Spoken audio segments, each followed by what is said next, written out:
The abduction of more than 340 boys in December of last year at a school in the president's home state threw the nation into déjà vu before the boys were released. Averting a recurrence of such daring criminality may be top priority. Nigeria has been facing prolonged violent clashes between farmers and cattle herders, and the conflicts have been triggered by disputes over land, water resources, and what grazing patterns should be adopted. From the north to the south, the seed of discord between farmers and herders keeps sprouting, with the police proving almost incapable of tackling such security complexities. The new service chiefs are expected to consolidate on the wins already recorded and break new ground. The military has made some gains with aerial bombardment, but there are also largely no boots on the ground to secure conquered territories. There are problems of piracy on the waterways and restiveness in the Niger Delta. A proper handshake between the old and the new guard may help in sustaining the gains.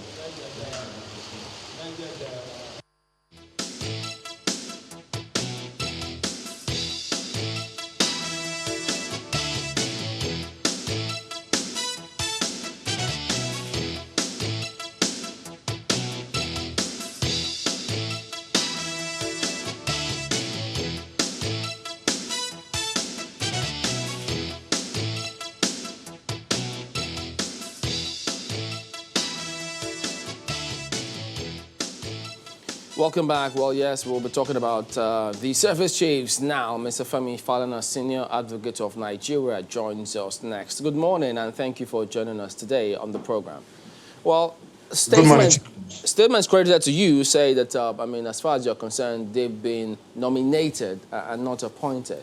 But if you go through the texts from the presidency, Mr. Femi Adesina, for instance, tweeted that the president has appointed. And then the president has since met with the service chiefs. We've seen the outgoing ones hand over, in fact, no statements at the moment, unless I missed it, from the National Assembly about procedural, what needs to be done procedurally. So in light of all of these things, what do you think we should be doing at this time? Well, the whole essence of democracy, presidential system of government is to ensure that there are checks and balances. Section 218 of the Constitution, which empowers the president to appoint service chiefs, equally empowers the National Assembly to make laws with respect to the exercise of the powers by the president. And that was why Section 18 of the Armed Forces Act provides that both chambers of the National Assembly shall approve the appointments of service chiefs. These laws were interpreted by the Federal High Court in the case of Festus Keyamo versus the President of Nigeria. And the decision was rendered in 2018 by the retired Justice Adamu Bello. The government did not appeal that judgment. In that case, the court held that by the combined effect of Section 218 of the Constitution and Section 18 of the Armed Forces Act, the National Assembly shall approve or confirm the appointment of service chiefs. This time around, it hasn't been done, and I want to believe that it was an oversight. We had that problem between 1999 and 2008 when Mr. Keyamo, SAN, approached the court for interpretation. And of course, this is the law today, because there was no appeal against it by the federal government. With profound respect to Mr. Adesina, I would rather go with Mr. Festus Keyamo, who had confirmed the judgment, who had confirmed the state of the law, and now advised and said I was sure that the proper thing would be done by the government, of which is a part. So you know, the the challenge for some is that, Mr. Keyamo is in this current government. The vice president is equally knowledgeable about legal matters, and many would have thought that before all of these procedures, rather than give room for this kind of commentary, they might have advised or should have advised that the right things be done procedurally. Well, this has been a regular phenomenon. We have filed all manners of appointments. Some were even appointed from their grave, So, and it's been a regular, embarrassing situation. And again, as I said, I didn't write the law, but this is the judgment of the court. And I'm not sure whether there were views of people in government were sought before this appointment were announced. We have been in this battle for almost 3 years, where people have drawn the attention of the president to the fact that these appointments, this is the way they should be made. And I've also used this forum to also advise the National Assembly to stop begging for replacement of service chiefs, but to also insist on their own power. Because if I'm to approve, if the National Assembly has the power to approve the appointment, the National Assembly equally has power to endorse any extension of the terms of some service chief, and that is the law. But again, we are operating in an atmosphere of impunity. Sometimes it's not deliberate.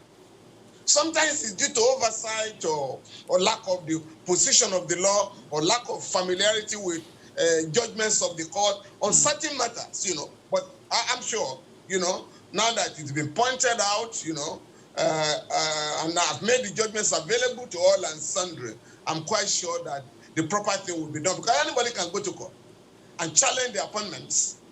And, the court will have to be bound by some previous decision on this matter. So that is why we need to move very speedily so that these gentlemen who have been appointed can properly assume their duties and proceed to prosecute the war on terror. So that's my one advice. And it goes for the appointment of the Inspector General of Police. I was embarrassed 2 days ago when about 2 governors in the Southwest went to Abuja, and I think it was Governor Makinde that was pleading for deployment of mobile policemen in your state. Again, I've advised our governors have to appreciate that police powers in Nigeria are to be jointly exercised by the president and the governors. They are not the exclusive powers of the president. Section 216 of the Constitution provides that before an Inspector General of Police can be appointed or removed, the president shall consult the Nigerian Police Council. The Nigerian Police Council is made up of the president as the chairman, the Inspector General of Police, the chairman of the Nigerian Police Service Commission, and the 36 state governors. So in a 39-member, council, 36 are governors. But the governors have abdicated their constitutional duties to the president. It be so. So the Constitution says the Nigerian Police Council shall administer, organize, and supervise the Nigerian police force. So if you are going to have more police personnel in your state, that request should be made to the council and not to the president or to the Police Service Commission. And recently, the Inspector General of Police and the Police Service Commission had a legal tussle over the number of policemen to appoint, or who was to appoint the policemen, whether it should be the IG or the Police Service Commission. That legal battle is in the Supreme Court now. And the Nigerian Police Council has not said a word. And it should be his policy on the number of policemen that will serve in every state in the country. So we need to familiarize ourselves with the provisions of the Constitution. I mean, after all, governors fund the police in their states time and again. So, I mean, it's only fair to have them also have some level of authority. But back to the talk about the service chiefs. So help us understand, in the eye of the law, as at this morning, what is the state of the service chiefs? Because, I mean, we've seen the former Chief of Army Staff, for example, hand over to the new Chief of Army Staff. So are they service chiefs? Are they not? What can they do now? What can they not do in the eye of the law, that is? Well, as far as the law is concerned, they have been nominated by the president for appointment to be confirmed by both chambers of the National Assembly. It's like nominating a minister who is to be confirmed, who will have to be confirmed by the Senate. But in these cases, they have been appointed they've been nominated by the president. They may be said, in the eye of the law, to be performing their roles now in acting capacities. Until they are confirmed by both chambers of the National Assembly, they have not been appointed as service chiefs. And again, as I said, we need to move speedily, because the war on terror now has to be properly coordinated and prosecuted in the interests of, peace and security of the country. So we shouldn't be bogged down, Yeah, go on. So does that mean they cannot do anything as it stands right now? They can act. I think the president will have to appreciate that the service chiefs are performing their roles now in acting capacities. But if the president would like to appoint them properly, he has to go through both chambers of the National Assembly. Because again, this is nothing new. It's not new. It's not. Because we've never heard acting service chiefs. I'm not sure that's a term that is being used. But let's cast our minds back to 2015 quickly, when the president appointed or nominated or appointed in acting capacity the former service chiefs. And I recall in the statement that Mr. Femi Adesina put out then, he actually said it expressly that they will act they'll perform in acting capacity until confirmation by the National Assembly. So don't you think that based on that precedence, that's also what's the thinking here? So why raise any eyebrow? Well, that is the position of the law. And instead of, I think in matters of this nature, it would be better to ask for the views of the Honorable Attorney General, and not press, media chiefs, the media aides of the president, who may not be in a position, to speak authoritatively on the law. And with respect to the judgment, nobody has challenged the judgment in the case of Keyamo and the president. And by virtue of Section 287 of the Constitution, all authorities and persons in Nigeria are bound by judgments and orders of courts, more so that there was no appeal against this particular judgment. So I would perhaps want to fall back, the president may want to fall back on Section 171 of the Constitution, that empowers him, to make appointments or also appoint people in acting capacities, particularly heads of agencies, and this may be permitted this time around, and that is why I would like to advise that these names be submitted to the National Assembly as soon as possible, and there should be no embarrassment in this kind of situation, Well, so that we can be on the right path. Yeah, you said something earlier about government, living in impunity, being selective about, what law to abide by, what law to not abide by, and you talked about the appointment of the IG and a number of other issues like that. So, in terms of this impunity that you reference now, and the suggestion of the announcement of government, which many people like you are saying it's either in error or it's something done deliberately to undermine another arm of government, in this case, the legislature. So in terms of doing things in the breach of the law, is there anything that can be done or should have been done to forestall that kind of situation? The one that you mentioned in particular, where you referenced the Governor Makinde's opinion about, the police, deployment of police and all of that. What can they do? What can the governors do when it is at the prerogative of the president that the meeting of police, the Security Council of the police can be called?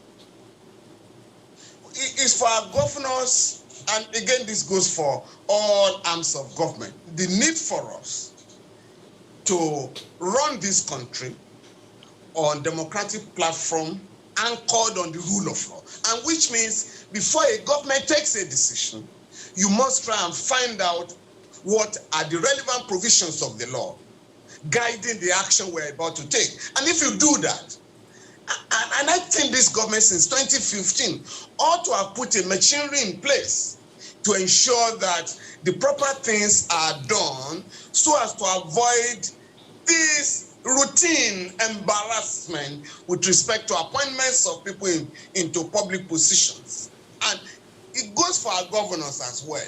Everybody must appreciate, must familiarize himself or herself with the powers vested in you under the law. And if we can do this, we can avoid a lot of problems confronting the country. Again, you take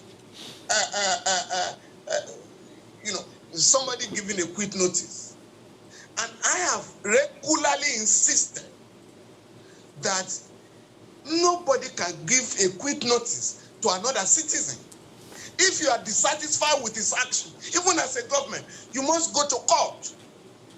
I mean, when beggars and destitutes were even deported from Lagos to some state, I came out, no, you cannot. You are compelled by the law to make provision for them. In this particular instance, government's hands are tied. You cannot arrest Mr. Sunday Igboho for giving a quit notice, because in the past, when somebody woke up one day and said, all Igbo people in the north must quit, I came out to say, no, you can't do it. It's not within your power to ask anybody to leave the country. Again, because that gentleman was not arrested at that material time, it's going to be difficult and inequitable to go for Sunday Igboho. So the governor of Oyo State will have to handle this matter within the ambit of the law and based on our experience in this country, so that we do not unnecessarily, divert attention from the criminality that is going on in many parts of the country. Are you by any chance, Mr. Falana, are you by any chance alluding some political influences or considerations in these judgments that we make? No, the president has just said, oh, we're not going to politicize security. But security is politicized in the country. It's politicized. We do not have the same standards. And that is why we run into problems. When governors recently, in some states in the north, forcefully remove Amajeris, the people who call Amajeris, and deported them to their so-called states of origin, nobody protested on their behalf because they belong to the flotsam and the jetsam of the society. Now, if the government, the federal government did not protest on behalf of beggars, if you do not protect the interests of Amajeris, you will be in a fix if you have to protect the interests of herders in any other part of the country. And so this is why we have to maintain the same standards at all times and operate under the rule of law.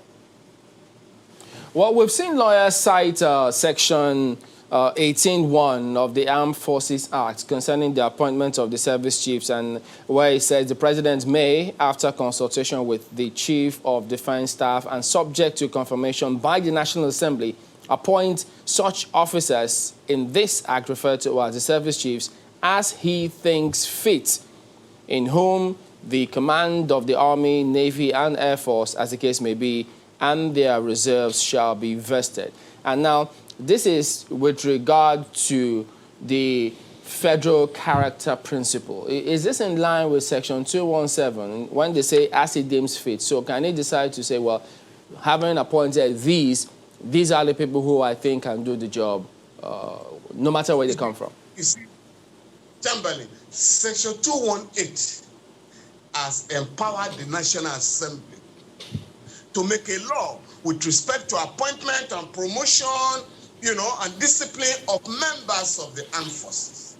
And that was done with the enactment of the Armed Forces Act. So you cannot read one in isolation. You now have to look at the combined effect of Section 217, 218 of the Constitution and Section 18 of the Armed Forces Act. But again, as I said earlier, there is a pronouncement of the court on this matter. Lawyers can no longer dance around it. And that is the law today. Unless there is a decision of a higher court either of the Court of Appeal or the Supreme Court, setting aside that decision, we cannot begin a new controversy. We must follow the law as it is today, as opposed to what it should be. Okay, So that but we do not how should they approach? Where does the principle of federal character come in here? The principle of federal character affects all appointments. Apart from Section 14 of the Constitution that speaks of federal character, the Constitution also has provided for the setting up of a Federal Character Commission pursuant to Section 153 of the Constitution. And the guidelines are set out in the Constitution that all geopolitical zones, all other interest groups, interest shall be reflected in appointment. And again, Shambali, we must be very careful that when we are talking of federal character, it's about the diversity of the country. It's not about ethnic composition of the government alone. Gender, there must be gender equality. Physically challenged people must be represented in government. The youth must be represented in government. The workers must be represented in government. But right now, when we talk about federal character, we limit ourselves to representation in government by the elite. And that's not what the Constitution is saying. It has to be a government of the people, for the people, by the people. And that is why there must be representation. For instance, only about 3 African countries, South Africa, Eritrea, South Africa, Ethiopia, and Rwanda, have gone to the stage of having gender equality in the cabinet. 50-50%, men and women. All right, then. And we must get to that level. This tokenism of, we're giving 30% to women, we're giving 20% to women. No, that is not what the Constitution is saying. The Constitution provides that there shall be no discrimination on the basis of sex. And you just had a situation in Ekiti State where a corporal has just been sacked because she became pregnant. No, that's illegal. You can't discriminate against her on the basis of her sex, because our colleagues who are men are equally be impregnating women. So, and there is already a case here too, the case of Wheeler and Attorney General of the Federation. Okay, Mr. Falana. So the law is very clear. All right, then. We had to anchor at that point. Thank you very much indeed for your perspectives. Mr. Femi Falana is a senior advocate of Nigeria. Thank you very much.